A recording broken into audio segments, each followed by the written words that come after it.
So trading ನಲ್ಲಿ successful ಆಗಬೇಕು ಅಂದ್ರೆ ಎಷ್ಟು ವರ್ಷ ಟೈಮ್ ಹಿಡಿಬಹುದು? ಸೊ ಟ್ರೇಡಿಂಗ್ ನಲ್ಲಿ ಸಕ್ಸಸ್ಫುಲ್ ಆಗೋದಕ್ಕೆ ಇಷ್ಟೇ ಟೈಮ್ ಬೇಕು ಅಂತ ಯಾವುದೇ ರೀತಿ ರೂಲ್ಸ್ ಇಲ್ಲ. ಸೊ ತುಂಬಾ ಜನ ಟ್ರೇಡಿಂಗ್ ನಲ್ಲಿ 6 ತಿಂಗಳಲ್ಲೇ ಸಕ್ಸಸ್ಫುಲ್ ಟ್ರೇಡರ್ ಆಗಿದ್ದಾರೆ. ತುಂಬಾ ಜನ 10-15 ವರ್ಷ ಆದ್ರೂ ಕೂಡ ಇನ್ನೂ ಕೂಡ ಟ್ರೇಡಿಂಗ್ ನಲ್ಲಿ ಸಕ್ಸಸ್ ನ ನೋಡಿಲ್ಲ.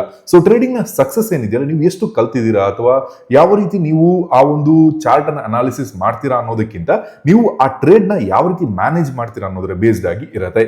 ಬೈ ಚಾನ್ಸ್ ಏನಾದ್ರೂ ನೀವು ಉತ್ತಮವಾಗಿ ಟ್ರೇಡ್ ಮಾಡ್ಬಿಟ್ಟು ಒಂದಿನ ಓವರ್ ಟ್ರೇಡ್ ಅನ್ನ ಮಾಡಿದ್ರಿ, ಓವರ್ ರಿಸ್ಕ್ ಅನ್ನ ಮಾಡಿದ್ರಿ ಅಂತ ಅನ್ಕೊಳ್ಳಿ, ನೀವು 15 ದಿನ 30 ದಿನ ಚೆನ್ನಾಗಿ ಟ್ರೇಡ್ ಮಾಡಿರೋದು ಒಂದಿನದಲ್ಲೇ ಫಿನಿಶ್ ಆಗುತ್ತೆ. ಹಾಗಾಗಿ ಇಲ್ಲಿ ಪ್ರತಿದಿನ ಒಂದೇ ಪ್ರೊಸೆಸ್ ಅನ್ನ ಪ್ರಾಪರ್ ರಿಸ್ಕ್ ನ ಜೊತೆ ಫಾಲೋ ಮಾಡೋದೇನಿದೆಯಲ್ಲ ಅದು ಇಂಪಾರ್ಟೆಂಟ್ ಆಗುತ್ತೆ. ನೀವು ಎಷ್ಟು ಕಲ್ತಿದ್ದೀರಾ ಅಥವಾ ನಿಮ್ಗೆ ಎಷ್ಟು ಗೊತ್ತಿದೆ ಅನ್ನೋದು ಅಥವಾ ಎಷ್ಟು ವರ್ಷದ ಎಕ್ಸ್ಪೀರಿಯನ್ಸ್ ಇದೆ ಅನ್ನೋದು ಟ್ರೇಡಿಂಗ್ ನಲ್ಲಿ ಯಾವುದೇ ಕಾರಣಕ್ಕೂ ಅದು ಇಂಪಾರ್ಟೆನ್ಸ್ ನ ಹೊಂದಿರೋದಿಲ್ಲ. ಆಬ್ವಿಯಸ್ಲಿ ನಾಲೆಜ್ ಇಂಪಾರ್ಟೆಂಟ್ ಆಗಿರುತ್ತೆ. ಹಾಗೆ ನಾಲೆಜ್ ಗಿಂತ ತುಂಬಾನೇ ಇಂಪಾರ್ಟೆಂಟ್ ಆಗಿ ನಾವು ನೋಡ್ಬೇಕಾಗಿರೋ ವಿಚಾರಗಳು ಏನು ಅಂದ್ರೆ ನಮ್ಮ ಮೈಂಡ್ ಅನ್ನು ನಾವು ಯಾವ ರೀತಿ ಕಂಟ್ರೋಲ್ ಮಾಡ್ತೀವಿ ಅಂತ. ಅಂದ್ರೆ ಫಿಯರ್, ಗ್ರೀಡ್ ಅಥವಾ ಬಾಕಿ ಈ ರೀತಿ ಎಮೋಷನ್ಗಳು ಯಾವ ರೀತಿ ನಾವು ಮ್ಯಾನೇಜ್ ಮಾಡ್ತೀವಿ ಅನ್ನೋದರ ಬೇಸ್ಡ್ ಆಗಿ ಟ್ರೇಡಿಂಗ್ ನ ಸಕ್ಸಸ್ ಏನಿದೆಯೋ ನಿಂತಿರುತ್ತೆ. ಹಾಗಿದ್ರೆ ಟ್ರೇಡಿಂಗ್ ನಲ್ಲಿ ನೀವು ಸಕ್ಸಸ್ಫುಲ್ ಆಗಿದ್ದೀರಾ ಅನ್ನೋದನ್ನ ನೀವು ಕಮೆಂಟ್ ಬಾಕ್ಸ್ ಅಲ್ಲಿ ಕಮೆಂಟ್ ಮಾಡಬಹುದು. ಹಾಗೆ ಟ್ರೇಡಿಂಗ್ ರಿಲೇಟೆಡ್ ವಿಡಿಯೋಸ್ ಗಳಿಗಾಗಿ ಕನ್ನಡದಲ್ಲಿ ಟ್ರೇಡಿಂಗ್ ಕನ್ನಡ ಪೇಜ್ ಅನ್ನ ಫಾಲೋ ಮಾಡೋದಕ್ಕೆ ಮರಿಬೇಡಿ. See you in the next video.